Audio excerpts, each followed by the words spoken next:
आई और मैंने दो बेबी सांप पाए। काला वाला तुरंत मेरे भाई की कलाई पर चिपक गया। छोटा सफेद वाला मुश्किल से सांस ले रहा था। मुझे सफेद वाले पर दया आ गई, इसलिए मैं उसे घर ले आया और उसकी देखभाल करके ठीक किया। काला सांप सिर्फ 1 साल में इंसान बन गया। न सिर्फ वो बहुत खूबसूरत थी, बल्कि मेरे भाई को राजा की तरह ट्रीट करती थी। इधर मैं खुद के लिए और छोटे सफेद के लिए दिन रात मेहनत कर रहा था। मैं शादी की उम्र से बहुत आगे निकल चुका था, लेकिन क्योंकि मैं हमेशा इस बेकार सांप को साथ रखता था, हर लड़की मुझे ठुकरा देती थी। सब कहती, अगर तुम इस सांप को छोड़ दो तो हम तुमसे शादी कर लेंगी। मैंने सबको बाहर निकाल दिया। मैंने उसके सिर पर हाथ फेरा और कहा, भले तुम कभी इंसान न बनो, मैं तुम्हें कभी नहीं छोड़ूंगा। मैंने तुम्हें चुना है और जिंदगी भर जिम्मेदार हूँ। लेकिन जब बाढ़ आई तो वो मरता हुआ सफेद सांप रातों रात ड्रैगन में बदल गया।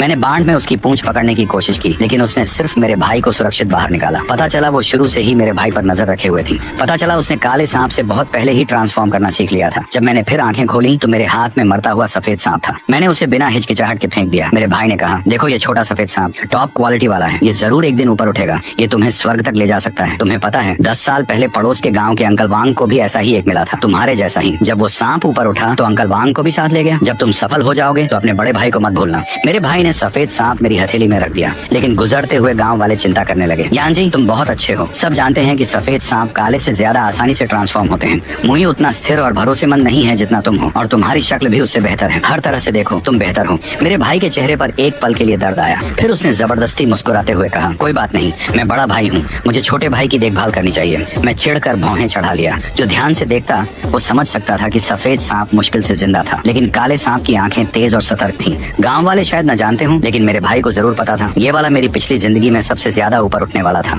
मैंने उसे कुछ नहीं कहा, क्योंकि छोटा सफेद खून से लथपथ था। मैं उसे छोड़ नहीं पाया, लेकिन अब ये सफेद सांप मुझे दांत दिखा रहा था तो मुझे बस दया आ रही थी। मैंने छोटे सफेद को सीधे पत्थर पर फेंक दिया। मैंने अपनी टोकरी उठाई और चल दिया। मेरे भाई ने चिल्लाकर सफेद सांप को उठा लिया। तुमने ऐसा कैसे कर दिया? ये एक जिंदगी है। मैंने कहा, जिंदगी की अपनी किस्मत होती है। अगर आज यही मरना उसकी किस्मत है तो यही होगा। मुया, तुम बहुत बेदर्द हो। क्या तुम सच में इसे अपने सामने मरते देख लोगे? गांव वाले उंगली उठाने लगे। बेदिल है ये। हमारा यान जी तो दिल का सच्चा है। देखो भाई को भीड़ में फेंको तो खो जाएगा। उसका दिल भी उतना ही क्रूप है। मैं हंसा। अगर तुम इतने दयालु हो भाई तो दोनों सांप ले लो। मेरे भाई की सांस रुक गई। उसने नजरें चुरा ली। ऐसी प्रीमियम क्वालिटी मैं कैसे सब कुछ खुद रख लूं? कोई बात नहीं, दोनों ले लो, मैं तुम्हारे पीछे नहीं लगूंगा। मेरे भाई के पास जवाब नहीं था। छोटा सफेद बहुत घायल है, इसे ठीक करने में बहुत पैसा लगेगा। एक गाँव वाले ने मुझे घूरते हुए कहा, देखो तुम्हारे भाई की किस्मत नहीं है। लगता है ये खजाना तुम्हारे लिए ही बना है यान जी। इस कृतज्ञ लड़के को मत दो। अचानक सफेद चमक, एक सफेद कपड़ों वाली औरत देवी की तरह प्रकट हुई। मुंह के कोने पर खून का निशान उसकी खूबसूरती को और भी हैरान करने वाला बना रहा था। सबकी सांस रुक गई। मैं भी जड़ हो गया। छोटा सफेद ट्रांसफॉर्म हो चुका था। मैंने मुट्ठियां भींच ली। मैंने सोचा था कि मैंने इसे बचाया इसलिए ये ट्रांसफॉर्म हुआ, लेकिन ये शुरू से ही जानता था। इतने सालों तक ये बस देखता रहा कि लोग मुझे बेकार सांप रखने पर ताने मारते हैं।